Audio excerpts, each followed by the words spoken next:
I'm delighted to be here. My carbon footprint is shot getting here, coming from Salmon Arm, British Columbia.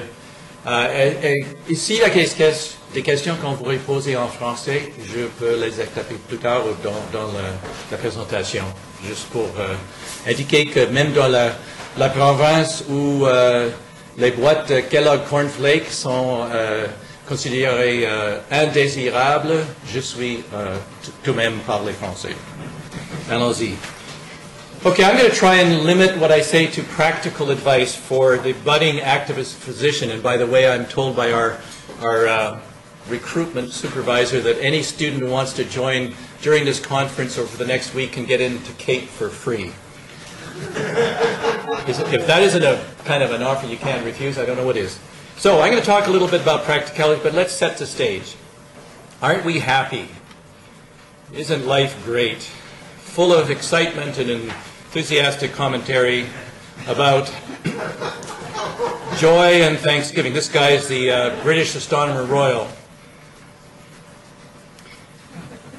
And of course, in case you felt really good, you could just do what this author suggested, Jared Diamond, and what we all seem to be dead set to do. And then, of course, everybody knows about this little document here, Our Stolen Fruit Future, by three authors led by Theo Colburn about endocrine disruptors. And standing between this mess and our uncertain future is this humble individual. This is a cover of a book by Ronald Wright, a wonderful author, Canadian I might add, although he's got a strong English accent. It's us primates and our cousins, but mostly us, I suppose, who are standing between what I showed you in the previous slides and this potential catastrophe. And in the meantime, this is an outdated statistic, but it gives you the trend. We're wasting our time with trivialities. We're doing nasty things to one another. And in the country that has now become the world's manufacturer, doing all the dirty work for the rest of us, this is what life is like on a typical day in many parts of it. It's a certain adaptive strategy to the current state of affairs. This is what you look like after a good day down the mine, and look what you have in your mouth, exactly. We've exported a lot of things from this part of the world, have we not? So, it's a bit dire. The state of the world is a bit dire. This is time to pull back a little bit and say, okay, I'm not going to dive over the brink, hurl myself off the nearest precipice, give myself a small vial of poison. Let's see what we can do next. Every one of us, every single one of us, and I particularly address the physicians in the crowd because we don't always perceive ourselves very accurately, can be this. Not just in our own personal lives, but also in what we do as physicians, as identified physicians. We have to step outside this dyad of the patient and the doctor to do it much of the time, but what we'll do in both places will interlace. So, some of us have a rather ennobled idea of the activist, somebody who is receiving regular paeans of praise. I can assure you when Doug Roach started doing what he was doing, he was not given the accolades that he has received over many years. He did it because he believed in what he was doing. It's not necessarily somebody who's got gray hair or white hair or no hair and has been around for a long time.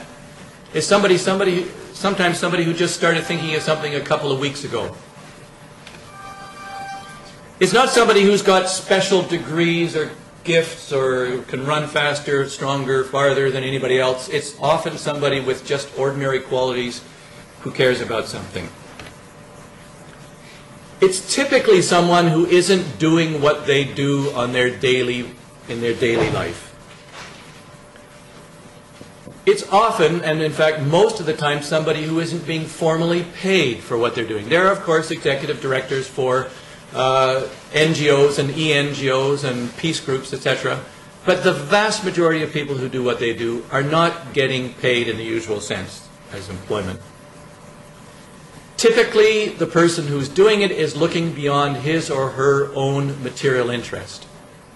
They're not just doing it because they want to help themselves or their mother or their best friend. They're doing it because they want to help the world through that person. And so they end up, of course, seeking change from the status quo, but even more important, they end up at the very best level of activism, of doing something that they think will be of benefit to everyone.